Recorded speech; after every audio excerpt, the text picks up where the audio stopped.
greatest poverty in Baltimore City is the poverty of ideas. I love Baltimore. Be more careful, that's what it is. It's a true study of urban decay and urban dysfunction. These problems aren't unique to Baltimore. You take Camden, New Jersey, Washington, D.C., any city in America. You gotta watch it. When somebody strange comes through, they holler 5-0. Corruption in the police department was not something that City Hall wanted to put on the map. These kids, they so caught up in the life that they don't see nothing else for themselves. You push a sensitive man, that sensitivity will turn to volatility if you're not careful. I feel as if a lot of promises have been broken. There's not really an incentive to make it go right. The police and the criminals, the hierarchies are very much the same. Listen.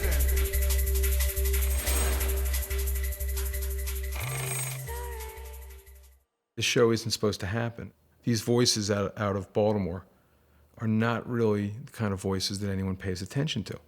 And that's part of the problem, I think, with the zeitgeist. I mean, we do what we do, and some people find it, and there are folks in this country who cover television who have never written a word on The Wire because it's too hard to follow it. It's like they put one tape in, and it seems like a cop show, and they pull the tape out, and that's it. That's their last view of it. Action.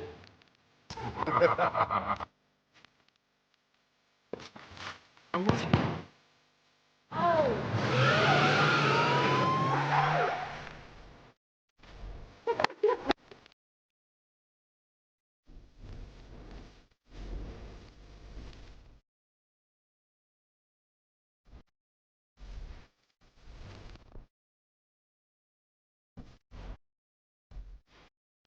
It's just smart. That's all. Plain and simple. It's incredibly well written. I wouldn't miss an episode. And I'm not saying it to pander. The writers want to, as Hamlet says, hold a mirror up to the world. I take off my hats to the writers, the sensitivity of the writers, and also the way in which they've done their homework. With every take, it gets more and more polite. Mainly through Ed Burns and David, their experience is pretty big in terms of police and crime and education. You have people who are on the front line. Sensitive people working in public schools, working in the police force. I mean, those are rare folks who then cross over and turn their work into storytelling. They're also mostly ex-journalists. They really understand what's happening here in local politics and in education, and so they're really able to foresee what could possibly be coming. Okay, here we go. Yeah, we try to only write what we know. So the writer on staff who strains all of our political story for credibility is Bill Zorzi, who used to be the assistant city editor of the Baltimore Sun and a political columnist there, and is one of the most knowledgeable people when it comes to state and local government. People have called me the political guy. I mean, you expect politicians to steal. I don't, actually. I was sort of raised on politics, or reared on politics. I have my a second-generation newspaperman. My father covered politics, and so it was always discussed at the table. For police stuff, it's either Ed or myself, mostly Ed. For the wiretap stuff, I had one of those blessed police careers. I got to tangle with the guys in these violent drug gangs, because that's sort of what I specialized in. And I had to play against the badge and make it like, oh, yeah, they're police, but I'm standing on my own 2 feet here. See, we knew the police.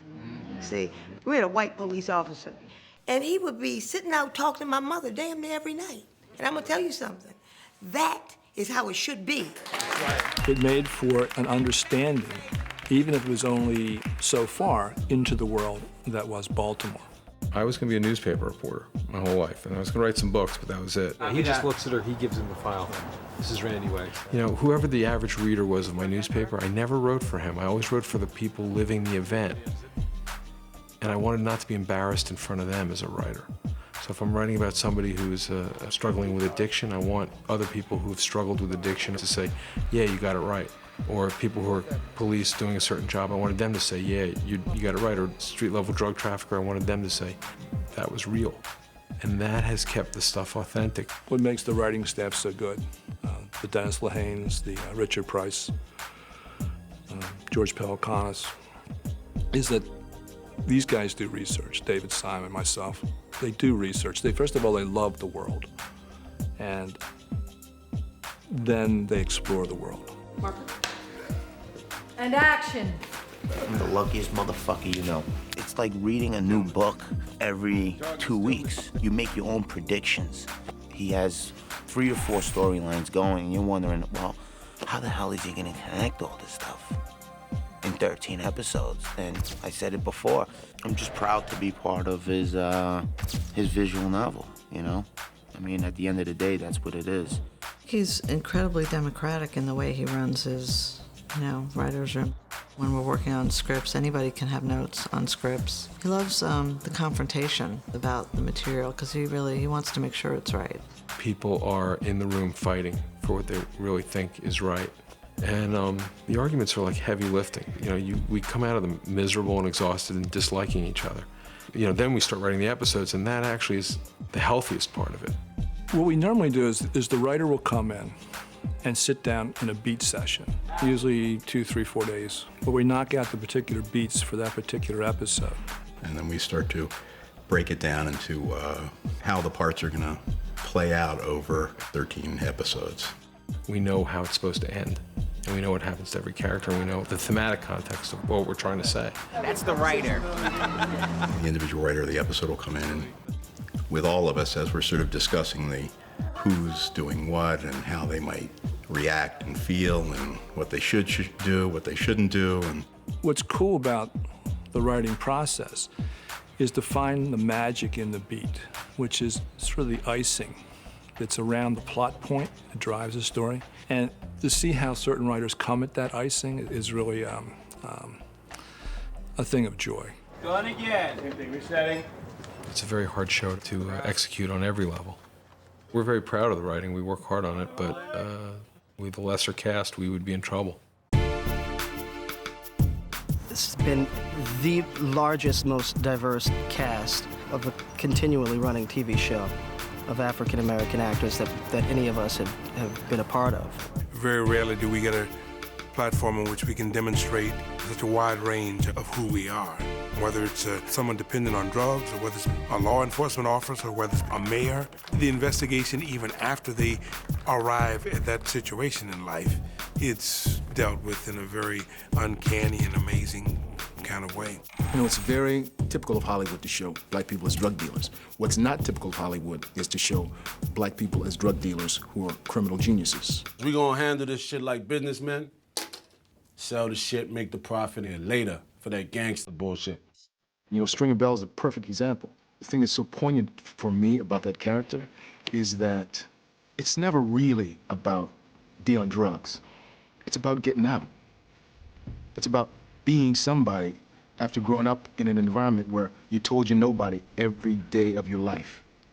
Usually on a TV show, you had some black actors on it, and they're very rarely three-dimensional human beings, Here's the angry guy, here's the cop, here's the crook, and that's it. And rarely, if ever, do you see that the angry guy has got a bit of a cop and a bit of a crook in him. And the crook has a bit of a cop in him. And the show allows for that crossover to happen. Having such a, large number of African Americans on a television show is still, I think, a bit daunting. No matter how good the acting is, they're not looking at the fact that David has written characters that are just so well drawn out. Most well-meaning Americans want to live in an integrated neighborhood where they have diversity for their kids. And white Americans usually are comfortable up to the point of their neighborhood turning about 7 or 8% African American. This has actually been documented. Neighborhood starts going 11, 12, 13, 15% African American. All of a sudden the for sale signs are up in every white house. And what you have is white flight, and the neighborhood is soon 40, 50, 70% African American. So you give them a show like The Wire, where 70% of the cast is African American, some people are going to run like hell. And that to me is incredible because African American viewers will watch a variety of programming, regardless of the racial composition. We've moved past the point of wanting David or the show to get its true recognition in its entirety. Academy of Television Arts and Sciences, they mail out their Emmy magazine. I guess it's quarterly or, I don't don't know, bi-monthly, something like that. And they just did one on diversity. And there was no reference whatsoever to Homicide, The Corner, or The Wire. So in some ways, I think Hollywood's utterly ill-equipped to address the idea of these voices. You know, it's not an accident this show's made in Baltimore. It's not an accident that it's made by people outside of the television industry. For whatever reason people start watching this show, whatever brings them in, usually most of them leave with just appreciating something about a character who, again, is maybe somebody they would never be interested in. It's not a black show. It's an American show. It's an American story. When I really got the understanding of that is what made me appreciate season 2, because the fan base was basically the hood, you know, blacks. And when the second season came and through the core audience, they was like, well, you know, that's just a minute. Brothers make it hot. You know, the white folk won't come and steal it. And it's easy to feed into that. But what second season said was, it's not a black thing, it's not a white thing. This is a cultural thing, it's a class thing, you know, and it's a problem.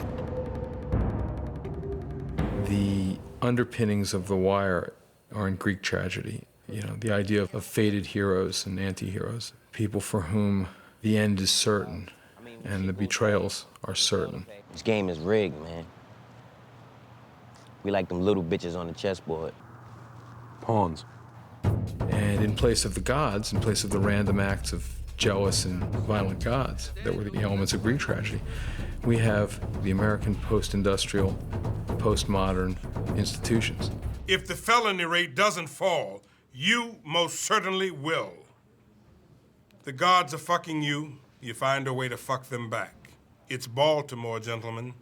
The gods will not save you. So whether you work for the police department or for a drug dealer or in City Hall, you are going to be betrayed. Money your pills. Don't care which. We're basically depicting a world where every day human beings are worth less. What's subversive of the show, and what I hope works, is that while that's a very depressing theme, the characters themselves have enough integrity and wit about them that you can't help but watch, even though you know the game's rigged. People who are popular die. You know, like the star can get it. You know what I'm saying? It's not based on who's the most popular character. If he gets in the way, in harm's way, that bullet ain't got no name. It's gonna get you. Gunshots. Gunshots. That's what David writes from, that reality base, and it creates a certain shock value. Like, yeah, this is TV, but don't get it twisted. Stay with me. Stay focused. It's a true study of the dysfunction of our society and moral ambiguity, the dysfunction of institutions, dysfunction of the individual. We couldn't show the real because the real is too powerful. We only allude to it. We soften it with humor because when things are really bad, things suddenly become very funny. Man, it ain't gonna be that cold this year. How you know? Global warming. So why is it so cold already? Yo, we just getting old. True that. You either laugh or you cry. You got those two choices.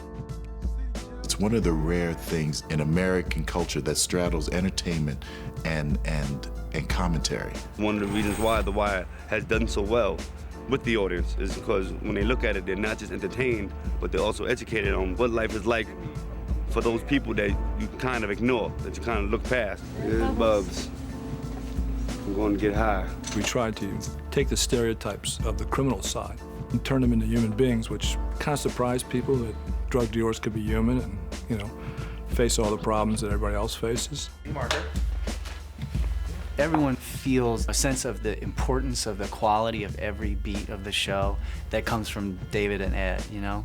They don't mess around, you know? They're here to make a really quality show, and when you get tapped to be a part of that, it makes you do your best work. We've had discussions amongst the actors that we feel so close to the subject matter that we almost feel like we're actors on a mission. I can't imagine doing this in another city. I can't imagine doing it with people who would think that this was a job to work on and not quite a little bit of a calling to make this show.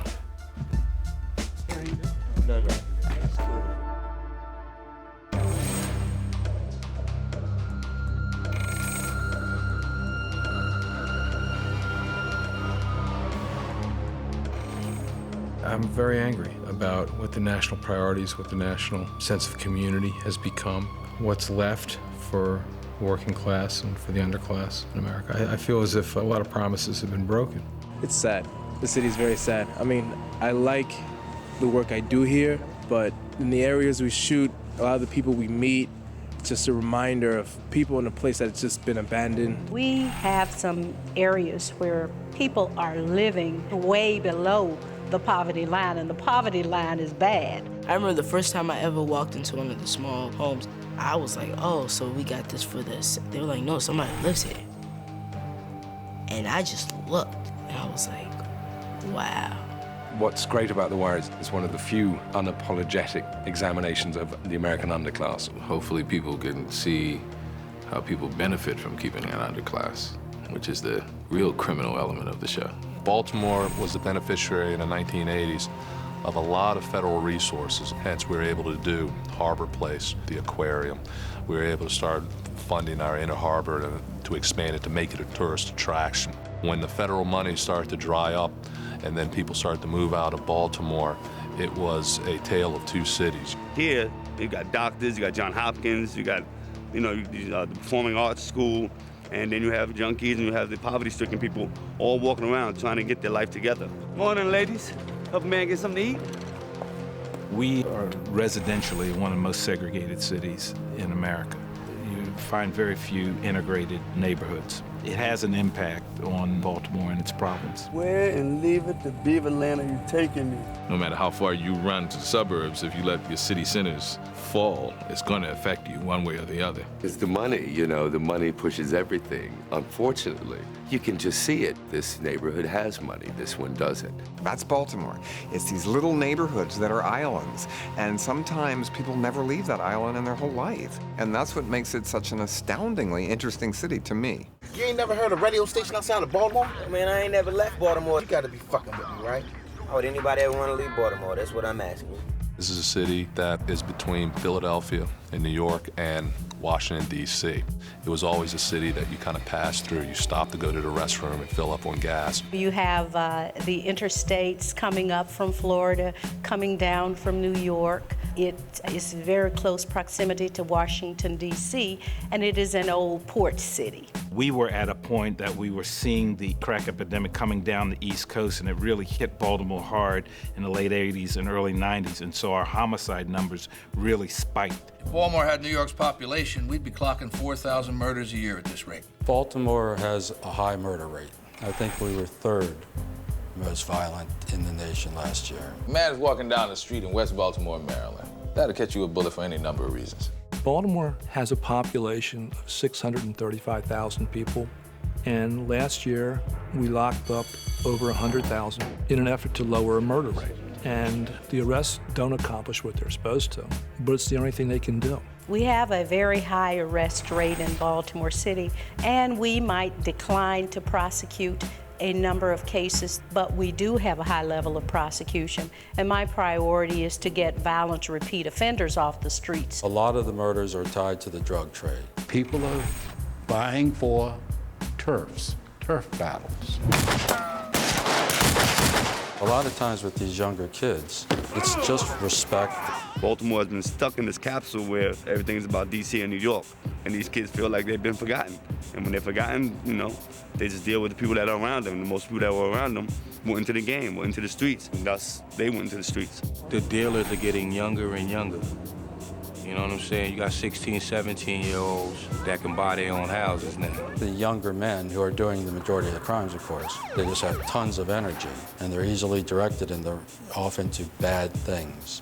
And you somehow have to just keep them occupied until they get older and settle down a little bit. My generation was probably the last generation where you had adults raising children. Nowadays, you have children raising children.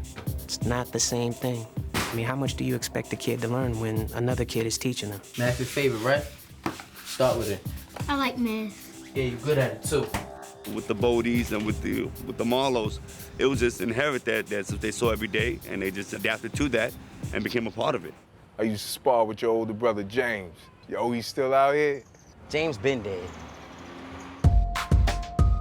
Very few people are able to get away from that And the only way you're able to get away from that, really, is completely relocate. And these people don't have the resources to do it. The best thing that anybody could do for him maybe would be to help him move out of the city, because all he has is his environment, is his city. For somebody to help him out, I would think it'd have to be somebody to really help him out.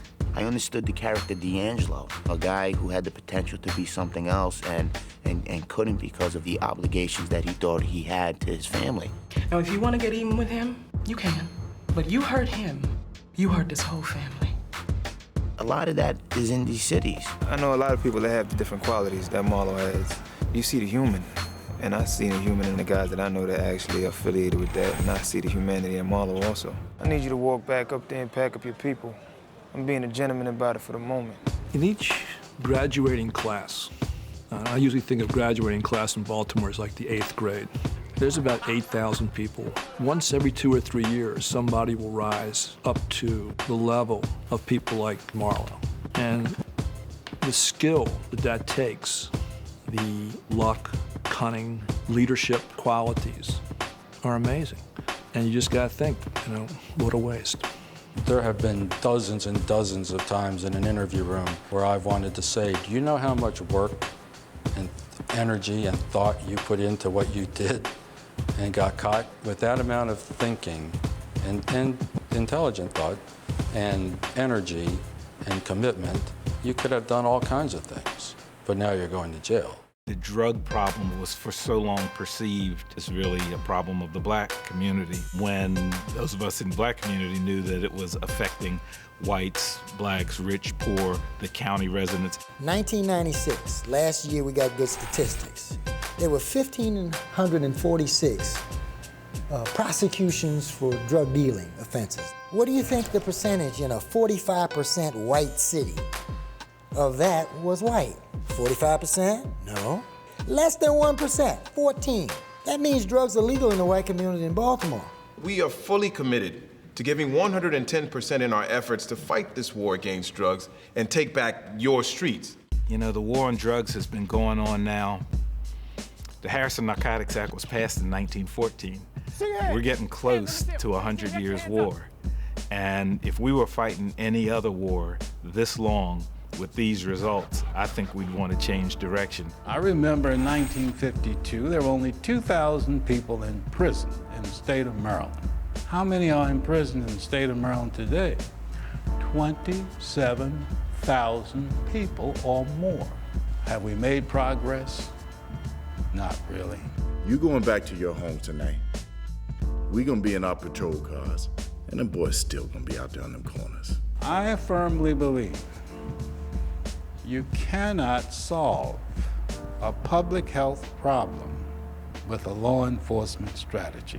That's why I've, as state's attorney, talked about a three-pronged approach to dealing with crime. The first prong is prevention. The second prong would be drug treatment. And that third prong is law enforcement. More treatment and rehabilitative services are necessary if we are going to make some progress. Where's the needle truck?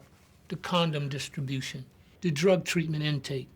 Half these people are down on their feet, and the other half's gonna catch what's killing them. One of the things that we started, and it's continued by this administration, we tore down the high-rises. We tore down the areas that had become warehouses of poverty and centers for criminal activity. So when you go there now, what used to be these high-rises for easy drug dealing now are communities. People are proud to live there. Developments like this one grow Baltimore's tax base and help rebuild our city. The Wire is really not interested in good and evil.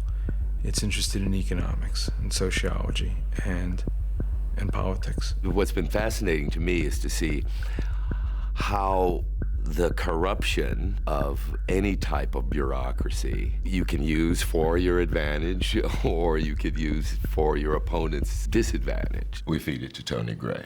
We keep ourselves out of the line of fire, sting Royce, and as an added bonus, give Gray's campaign a boost, which comes at the expense of the mayor's base. I'm a devious motherfucker once I get going. Whether it's corrupt lobbyists, and corrupt state senators, the Clay Davis characters and so forth, who always got his hat out. The people running the city nowadays, they make the last bunch look sanctified. People are worried about their own careers. They want to get up the ladder, and how they get there is playing politics within the organization. He brings his case in, he'll be closer to the throne. Look, I wouldn't worry about Daniels. He's a long way from my chair. As are you.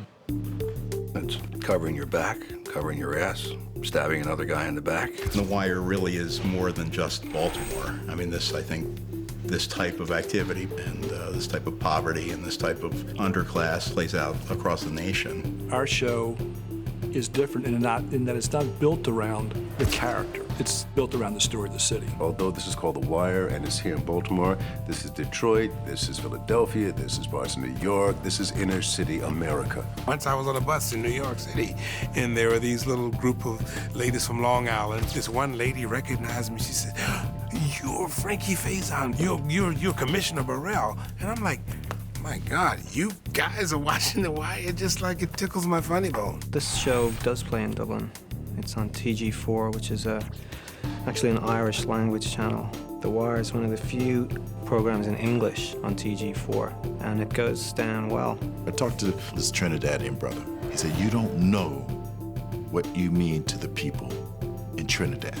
Well, they bootleg it, and they take the tape, and he says that tape goes from house to house to house to house, and then people get together and talk about it. Millions of people understood the complexity of the drug problem better after watching The Wire than they did after listening to a lot of political speeches. Hopefully the show will eventually serve to make people aware and get their attention and make our society a better place. I feel like, television itself is an escapist medium.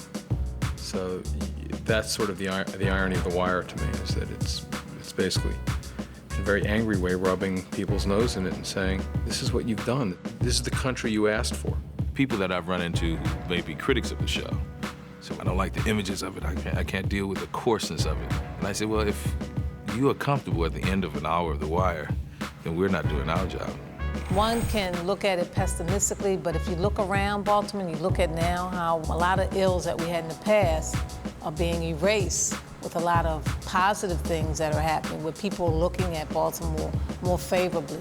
Could be a great city again, pull some jobs in here, people move back, fix up their houses. It's become a better city since I've been here. I mean, there's a lot of development happening. You look at Johns Hopkins University and you look at the University of Maryland, where they've anchored 2 bioscience parks in the city of Baltimore. So you're seeing our city really take off. And all I can say is the future is bright for our city. I believe that there is so much good about this city that we're going to win this battle. This didn't happen overnight. This was years of decay and neglect, and we're building on it piece by piece. And it's going to take a few years to do it, but I'm confident that this city is going to be the city that people are going to continue to talk about, nationally. You are in for a dynamic 4th season. This new season is incredible. These kids are so compelling that you'll wait every scene to see them. I think it'll be a good adventure. You find yourself cheering for these people. You cheer for the bad guys, and you boo the good guys. This is classic television in a way that we don't see anymore.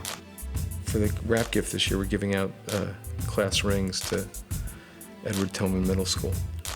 And on the side of the ring is printed in Latin a phrase from first season, which was said by Lester Freeman, which is that all the pieces matter. And it really is, in that sense, a collective effort by everybody to get as many details right as we possibly can. And it requires working harder than you're supposed to work on a television show. But that's what makes it good. I like to think that when we break, everyone's a little proud of having made something that wasn't supposed to exist. That could have, if we'd done everything wrong, been a cop show.